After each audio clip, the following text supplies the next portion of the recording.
कि राजभवन पर आपने आरोप लगाया है, आपके आरोप में कितना दम है मैं नहीं जानता, लेकिन आपने सनसनी जरूर फैला दिया।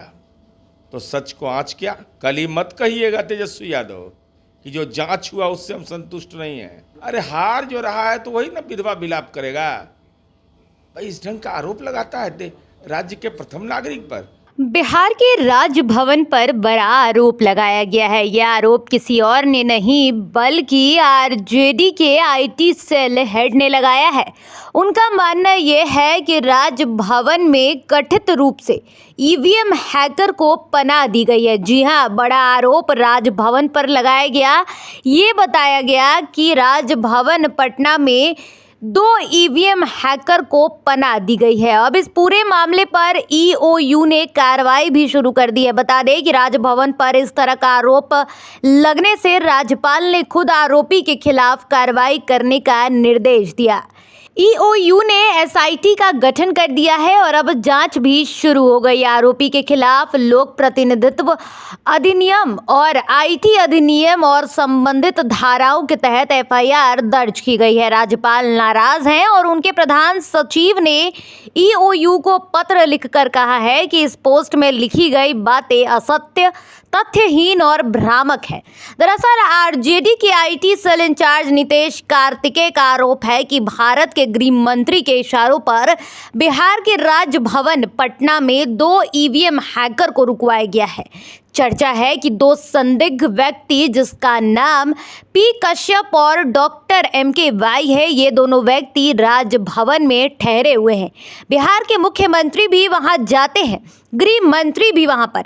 अब ऐसे में नीतीश कुमार को जवाब देना चाहिए कि राजभवन में ये दोनों संदिग्ध व्यक्ति किस हैसियत से ठहरे हुए। देखिए, नीतीश कार्तिकेय ने कई सवाल पूछे हैं। सोशल मीडिया पर उन्होंने ट्वीट किया था बीते दिनों और इस तरीके के आरोप राजभवन पर लगाए। इस पूरे मामले पर राज्यपाल ने कार्रवाई करने की भी निर्देश दे दिए हैं और इस पूरे मामले पर अब राजनीति गर्मा गई है। जी हां, बिहार की सियासत में बयानबाजियों का दौर शुरू हो गया है।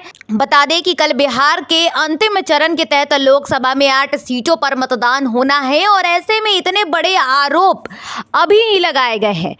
ये आरोप आरजेडी की तरफ से लगाए गए और अब इस पूरे मामले पर विपक्ष की प्रतिक्रिया भी सामने आई। दरअसल जदयू के राष्ट्रीय प्रवक्ता नीरज कुमार ने इस पूरे बयान पर अपनी प्रतिक्रिया जारी की है। उन्होंने गुस्से में क्या कुछ कहा है, किस तरीके से विपक्ष को जवाब दिया है, आइए आपको वो सुनाते हैं। लोकसभा चुनाव हो रहा था, उस समय तेजस्वी यादव ने आरोप लगाया था कि पीएम आते हैं, राजभवन में रुकते हैं, अधिकारियों को बुला के सेटिंग करते हैं। अब हैकर की बात कर रहे हैं कि राजभवन में हैकर को बैठाया गया, हैक किया। साइबर सेल ट्रैकिंग का काम शुरू कर दिया है कि राजभवन पर आपने आरोप लगाया है, आपके आरोप में कितना दम है मैं नहीं जानता, लेकिन आपने सनसनी जरूर फैला दिया।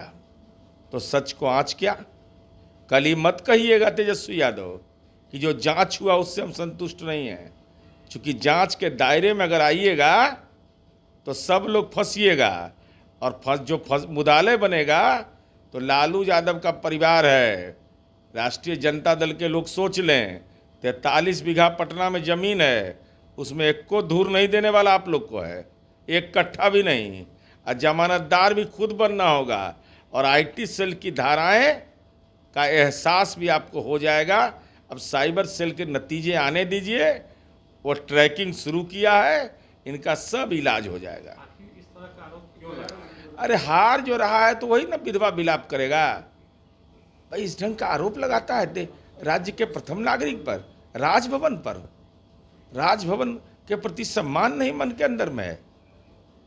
भाई यही संविधान खतरा में है कि संविधान के तहत राजभवन का पद होता है और उसके खिलाफ आप बोल रहे हैं, राजभवन की मर्यादा के खिलाफ बोल रहे हैं। अब बगैर प्रमाण के, प्रमाण दीजिए, प्रमाण तो देना पड़ेगा आपको। अब तो सुना आपने आरजेडी ने जो आरोप लगाया है। आरजेडी के IT cell incharge Nitish Kartikeya का यह आरोप है कि भारत के गृह मंत्री के इशारों पर बिहार के राजभवन पटना में 2 ईवीएम हैकर को रुकवाया गया है। इस पर विपक्ष का क्या कुछ कहना है,